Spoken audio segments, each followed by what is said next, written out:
20-year-old Angel Lynn Maureen Varner is behind bars in connection to the death of her 7-month-old son. At around 11:30 a.m. on Monday the 6th of November, police responded to a duplex at 3202 Center Street in Amarillo, Texas on reports of an unresponsive infant. Before officers arrived, paramedics determined the infant, Jackson Knight Blackman, was already dead. After an autopsy was performed 2 days later, it was determined that Jackson died from blunt force trauma. Angel lived in the duplex with Jackson's father and 2 other roommates. At around 2:30 a.m. on the day of his death, Jackson woke up and was crying in his crib in the living room. A roommate, who was sleeping in the living room with a boyfriend, told police Angel came into the living room, got her son and took him into the bedroom. The roommate heard a thud from the bedroom and then went back to sleep. When police interviewed Angel after the autopsy, she admitted throwing Jackson on the bed and swaddling him with 2 blankets. She then applied pressure to his abdomen until he stopped crying. She then threw Jackson on the floor. Angel told police she realized Jackson was not breathing, but instead of calling 911, she went to sleep. The day prior to admitting to killing a child, Angel set up a GoFundMe that suggested the boy's death was a mystery. She stated she was raising funds for the cost of Jackson's funeral, cremation, and for jewelry to hold his ashes in so he will always be with her. The fundraising has since been removed from the platform, and all donors' funds have been refunded. Angel was arrested and charged with murder, and she's held at the Potter County Jail on a $250,000 bond. 2 men are behind bars for fatally stabbing a man.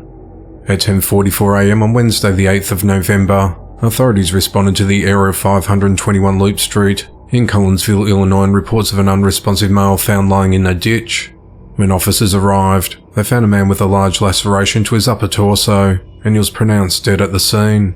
The victim was identified as 21-year-old Tyrese Owens. A major case squad of Greater St. Louis were called in to help and assigned around 20 investigators to the case. They followed up on numerous leads and asked the public's help in gathering further information. The next day, on Thursday the 9th of November, the major case squad arrested 23-year-old Carlos Mosley and 22-year-old Amari McGee. They're charged with 2 counts of first-degree murder and remain held at the Madison County Jail. The motive of the attack is unclear, as the investigation into the matter continues. Police are investigating the fatal shooting of a man that led to the death of his infant son. At 10:05 a.m. on Wednesday the 1st of November, authorities responded to a home in the 700 block of North 17th Street in Billings, Montana on reports of a shooting. A witness told 911 that she saw a pickup truck pull up to the house and started firing multiple shots inside the residence, but said she didn't think anyone was home. When officers arrived, they found at least 25 shell casings outside the home, and officers continued to investigate. When officers could not make contact with anyone in the home, they forced entry and located a deceased man with gunshot wounds to his torso. They also found an unresponsive infant pinned underneath the man's body. Authorities said it appears the man was holding the infant and collapsed from his wounds and fell on the child. Medics transported the child to a hospital where he was pronounced dead. The man was identified as 31-year-old Kenneth Morrison and the infant as Tatik Morrison. Tatik died just 1 day before his first birthday. Investigators obtained a description of the suspect's vehicle and located it parked behind a house on the 300 block of South 28th Street. Witnesses reported seeing people get out of a pickup truck and run into a home, and others running out and into another nearby house. Both homes were locked down and a SWAT team were called to the scene. After about 5 hours, 10 people exited the house and were taken into custody, but no arrests have been made in connection to the shooting. The investigation into the matter continues. 18-year-old Mauricio Quinteros is behind bars for fatally shooting a man because he flirted with his girlfriend at a party. At around 2:20 a.m. on Sunday the 5th of November, authorities responded to a home in the 1600 block of North Betty Lane in Las Vegas, Nevada after receiving multiple 911 calls that a man had been shot. When officers arrived, they found an unresponsive male victim in the backyard with multiple gunshot wounds. Medics pronounced him dead at the scene. The victim was identified as Michael Regino Perez. Officers secured the scene and obtained witness statements and video surveillance from neighbours. During the investigation, Mauricio was identified as a suspect.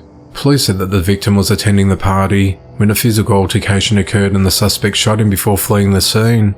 Detectives spoke with a witness who said she was hanging out with Michael at a party having drinks by a fire pit. She told police that she invited a friend and gave her the address through Instagram. At around 1:20 a.m, a friend arrived with her boyfriend Mauricio and 2 other unknown women. A second witness told police that Mauricio already seemed drunk when he arrived. The first witness told police that at one point in the night, Mauricio approached Michael and confronted him about hitting on his girlfriend. Mauricio asked to speak to Michael privately by the side of the house. He then punched Michael in the face, then took a few steps back and pulled out a black firearm from the front of his waist area before shooting him. Once the victim was on the ground, Mauricio shot him multiple times. In total, the witness said that the suspect fired 5 to 7 rounds. Mauricio then yelled for 2 people to get into his car and fled the scene in a blue Dodge Challenger. Investigators collected evidence from the scene, including 640 caliber cartridge cases, assorted cans and bottles of alcohol and liquor, and observed blood as well. At 2:18 p.m, authorities located Mauricio and his girlfriend at the Westgate Resort and Casino. While taking Mauricio into custody, police found a black .40 caliber firearm in his possession. The weapon was removed from his front waist area and secured. Mauricio is charged with open murder and is held at the Clark County Detention Center without bond. The investigation into the matter continues.